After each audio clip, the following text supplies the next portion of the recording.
let's begin in Eugene. Um, Tom, you wrote about the Indiana side of this. You want to do the Indiana side before we do the Oregon side? Or do you want to Sure. get to the reaction? I'll do whatever you want. I'm a monkey. Tell me what you want me to do. All right, I'll tell you. Tell me, was it just the changes of going to get like Pat Coogan from Notre Dame? Was it a coaching thing? How did Indiana, to my eye, on both sides of the ball, look the part in an area that was the stated weakness when they played the best competition? And can I do this? How about last year, 0-2 against ranked teams, this year, 2-0 against ranked teams? Mm-hmm. I mean, is that it can I just checked boxes all through that game from the very start on the fourth down stop on that opening possession and kind of all through the game. I was like, all right, if they're really if they've got it, if they really have the goods here, then they need to go and get a score. And then Fernando Mendoza would go and lead a drive. He's like, I think that my throwing and Elijah Surratt's catching is better than your coverage. And geez, they did it over and over and over again. So I just what else do they have to do? Have the goalposts moved again? I mean, if I tell you before the game that Indiana has a pick six that they throw, they commit 6 false starts, they average only 4.8 yards per play. How do you think this game goes? Oregon win. Yeah, right? You think they got their ass kicked, but Indiana did all that. Indiana did not play like all that clean, did not have a perfect game. In fact, they looked kind of, bad at times, and they went on the road and they beat Oregon anyway. And I think that part of that is what you were kind of alluding to at the start. Like the primary difference between Indiana and the really good teams last year when they faced them were Curtis Rourke was a perfectly good Jag plus quarterback, but he wasn't capable of making incredible plays. Sure. Mando Mendoza has his ups and downs, but he makes some throws that Curtis Rourke just couldn't. But also, more importantly, they were able to handle it along the lines of scrimmage.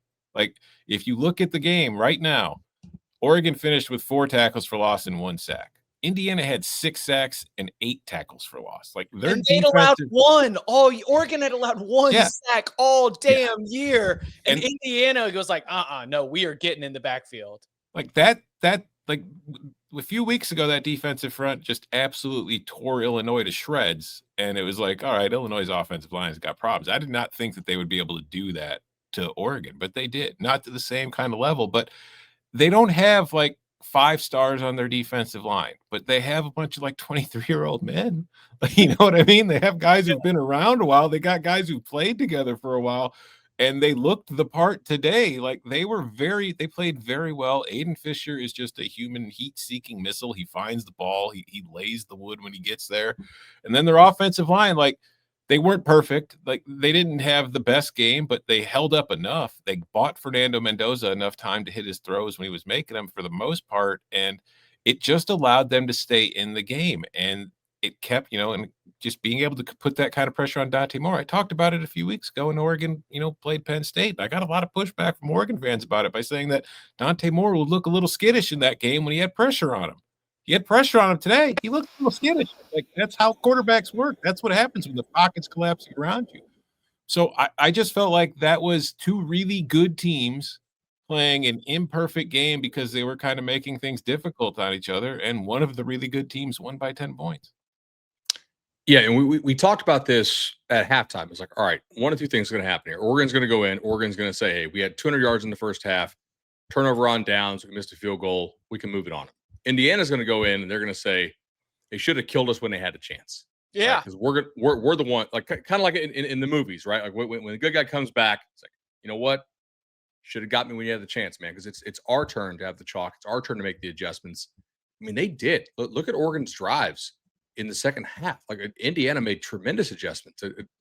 Oregon goes, just reading off here, 15, 22, 8, -4, 0, and 23, which is basically a nothing burger there at the end of the game. Like they put the absolute clamps on Dante Moore in the second half. I thought they were the more physical team. I think did a really good job of figuring out some of Oregon's protection games and like getting guys in clean to Dante Moore. Like there was some immediate pressure on him. Sometimes that was the relentlessness with which Indiana's D-line played, which I thought was great, by the way. Like those guys played their ass off. And like they all the credit to Indiana.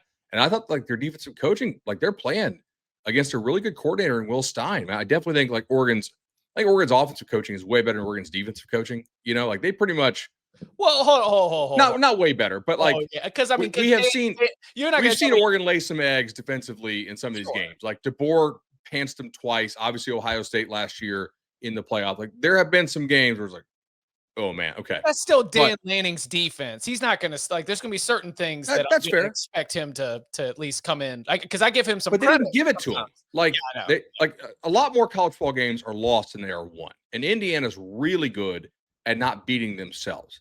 Today was a day Indiana had to go out and actually win the damn game, not just have the opponent give it to them. And like they went out and earned that shit. Like that was great. Like that's probably the best game I've ever seen Indiana played. Like given the relative level of competition, that was awesome to watch. Mendoza was great. That is unquestionably one of the best wins in program history.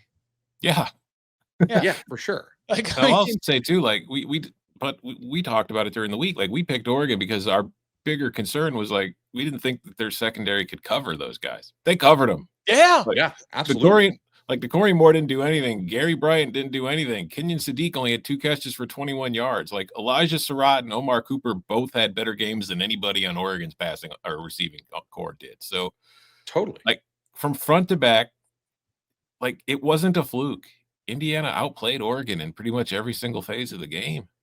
Yeah, they went there and they won it. Like it wasn't like Oregon lost it. Indiana went and won the thing. Like that was, I think, the most impressive thing about that. Like that Mendoza's really good. Like Surratt's really good. When you doubled Surratt, I mean, they still they spanned the hell out of Surratt. I mean, 13 targets is 13 targets, 8 catches, 121 or something. I don't have box score pulled up. Yeah, that's like a fifth of their plays. We're targeting Surratt, as you probably should, because I mean, 13 targets for 121 is a pretty nice little ratio there, especially at volume. You know, but when they did take him away, you know, Cooper made plays.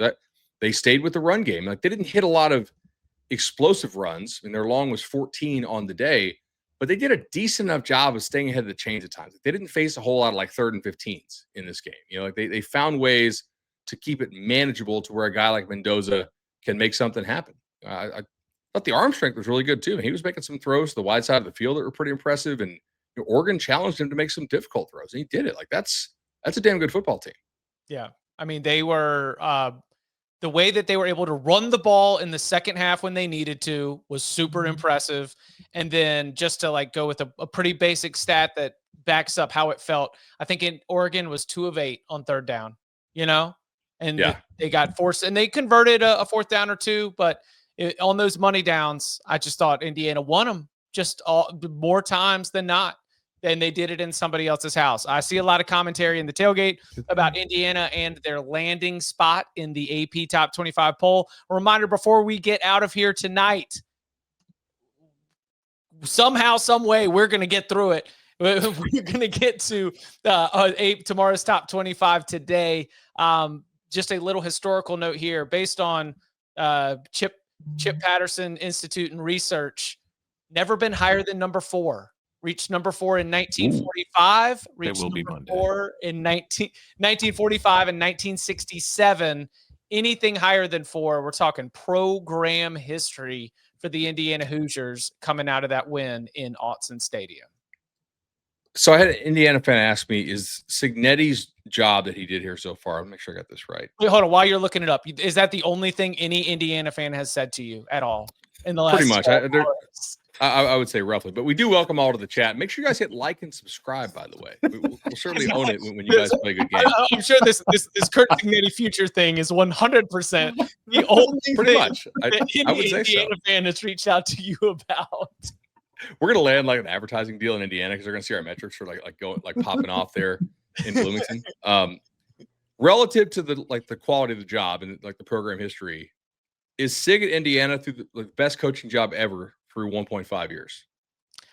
My overreaction, which I would be like very excited. I mean, I'm not going to say that squash it, but you know, in a time where we do like more robust, like let's build this thing out. Like, I don't know, a Tuesday on the Big Ten show, right.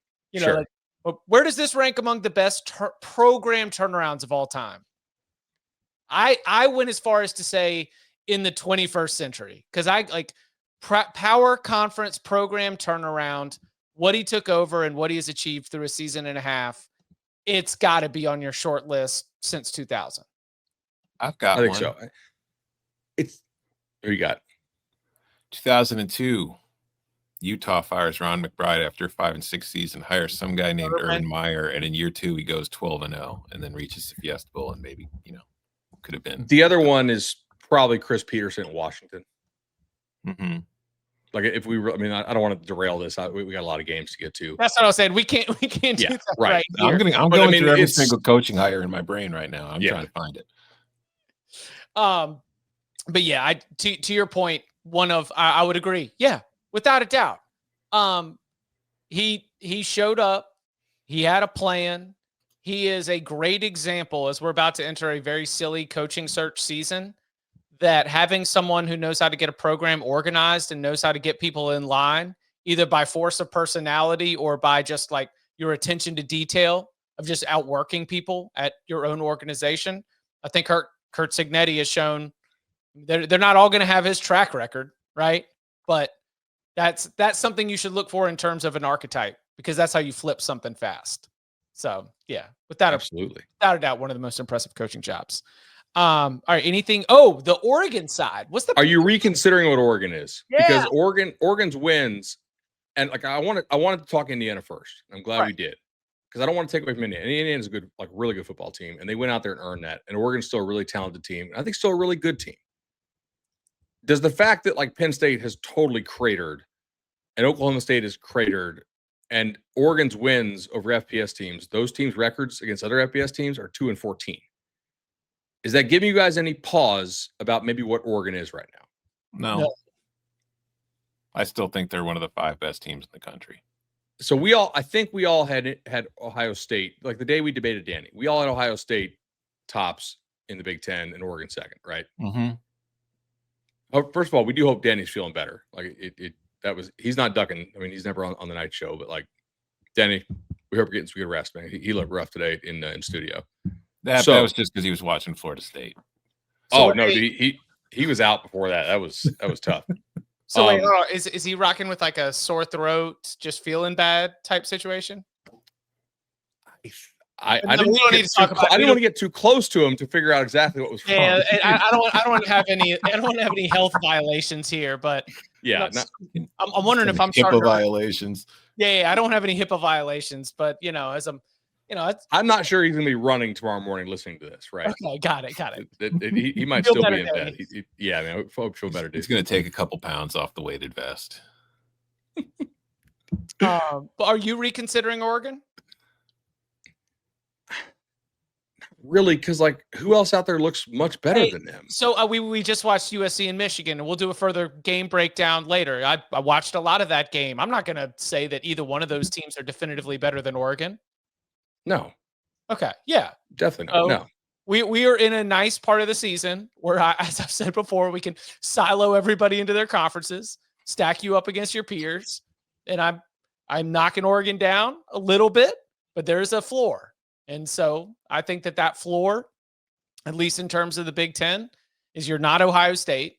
You're obviously not Indiana. That just happened in your house. But yeah, I would take you over USC or Michigan. Mm-hmm. What about Illinois, Chip? Would you take them over Illinois?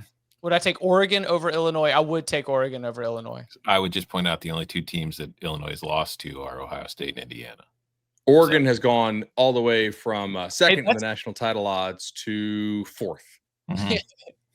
Hey, only lost to the best teams in the country. That's an Indiana-ass resume, if you ask me, Tom. What I'm saying is if Illinois is in the SEC, we probably got him as a 3 seed right now. That's all I'm saying. Those resume losses. Yeah, I'm not throwing the panic signs up, though. Here's what concerns me. All right. So Curt Cignetti, he said it to Jenny Dell on the field after the game. Then he went to join the College Football Today crew on the desk for another one. And in both games, in both interviews, he was very, very intentional to mention, I had a feeling coming into this game. Now, is that trolling just because it's, I don't know, awesome? Just something to say like, yeah, I knew we were going to win by 10 in Autzen Stadium on the road. Or was there something on tape? Because we both mentioned plan, how Indiana seemed to have a really good plan for how to neutralize what Oregon did well and still handle their business enough. Is that the concern for Oregon, that someone looked at you and everything that you put on tape and said, oh, we can handle this?